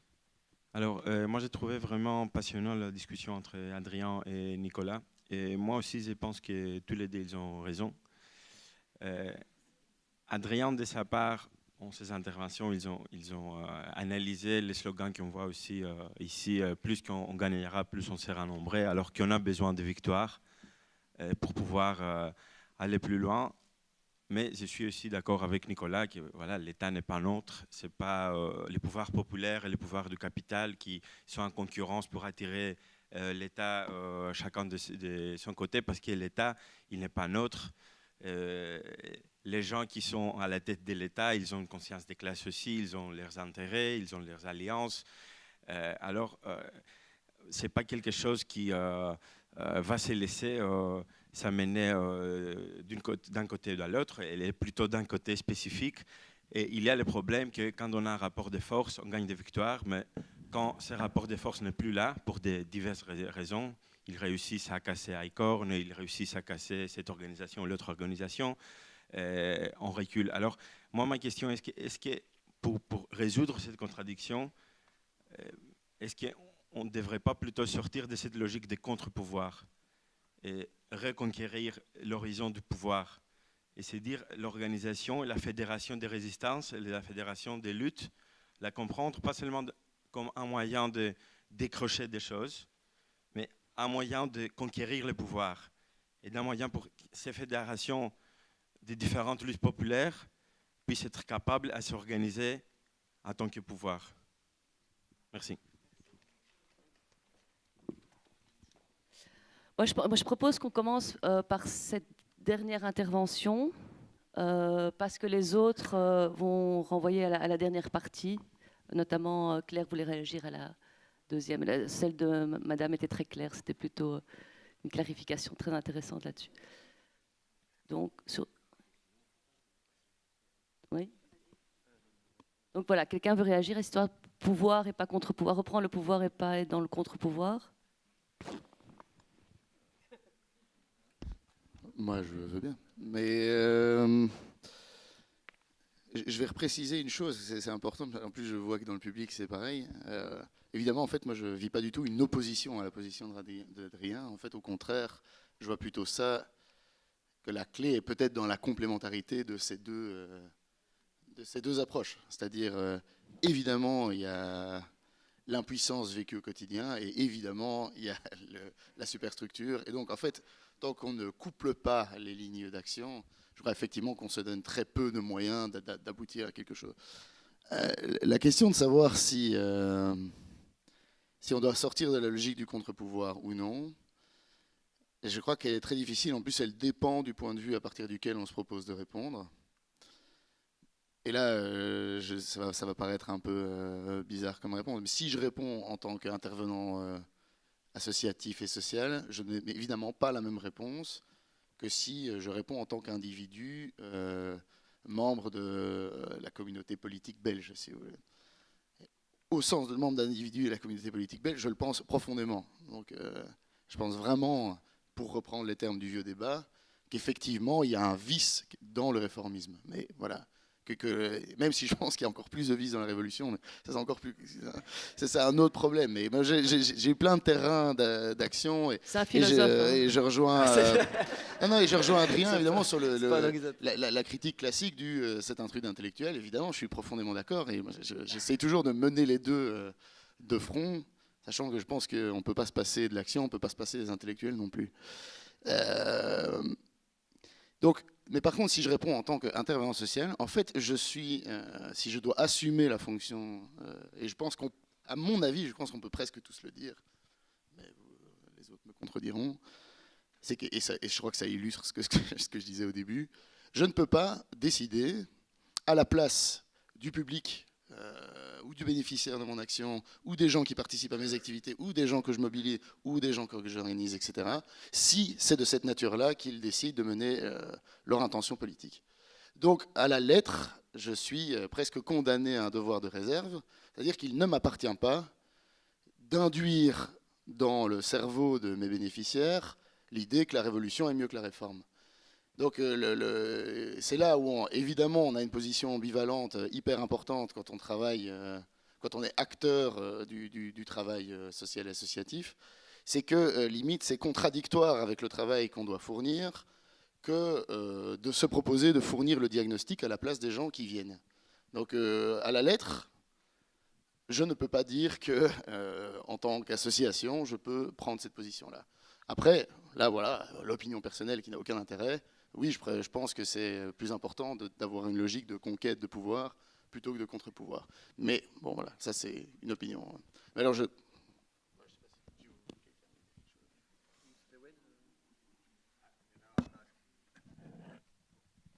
You know, back 50 years ago when we used to organize welfare rights, we used to get a lot of help from radical social workers who were willing to come across the line and come with us. So Wish I could have seen you then.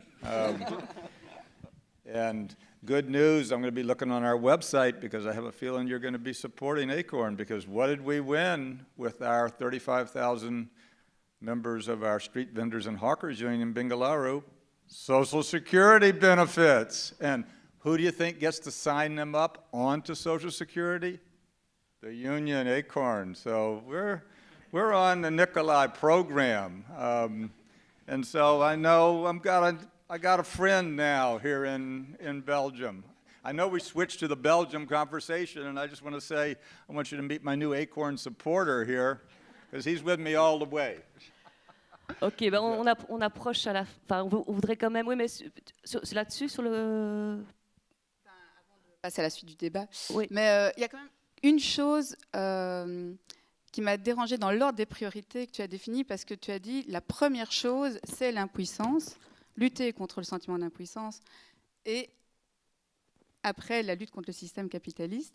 Et donc, autant, enfin, en fait, on est tous confrontés à ça, sentiment d'impuissance, parce que le système capitaliste, c'est un système sorcier, comme dit, pour dire une femme, pour changer, Isabelle Stengers. Et quelque part, la première lutte, il me semble, moi, c'est plutôt le système capitaliste, et en ça, je rejoins Nicolas. Mais par contre, comment faisons-nous face à ça? Et parce qu'on se sent complètement dans un sentiment d'impuissance. Et là-dessus, je trouve que le community organizing apporte quelque chose.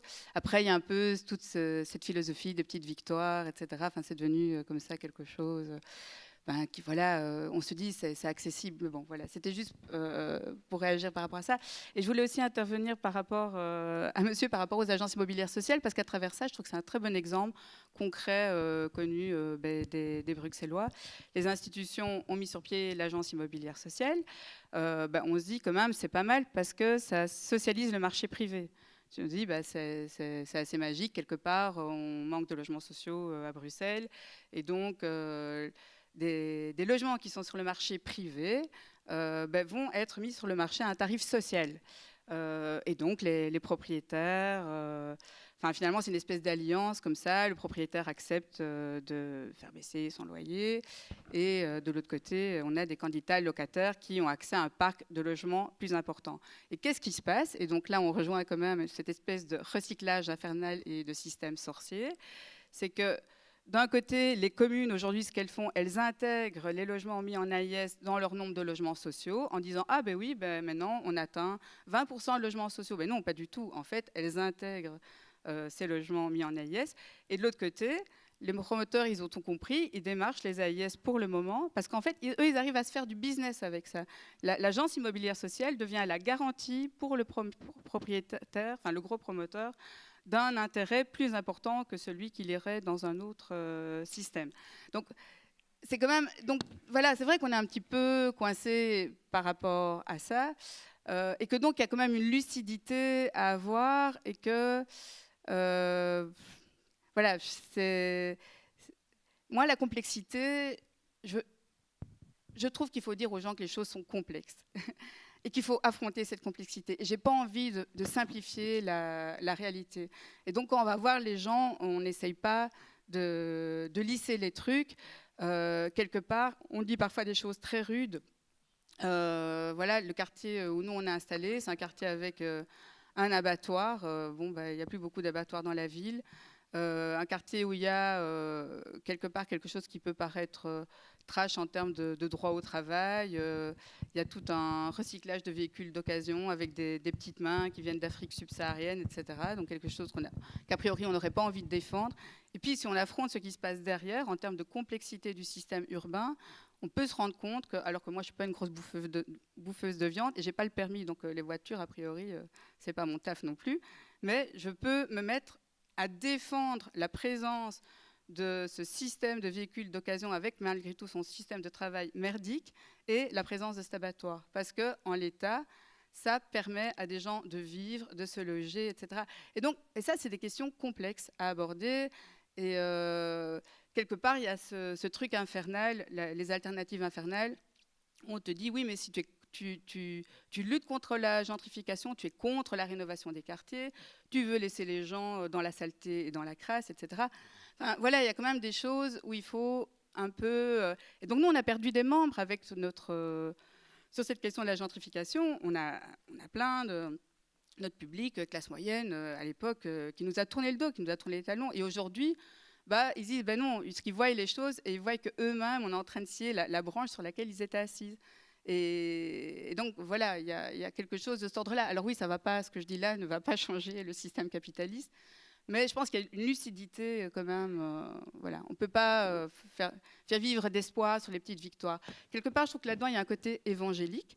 Et bon, à IEB, moi, ça me fait rire parce qu'on nous appelle des chargés de mission. On a gardé le nom, on est des chargés de mission. Mais bon, voilà, je ne me considère pas du tout comme une missionnaire.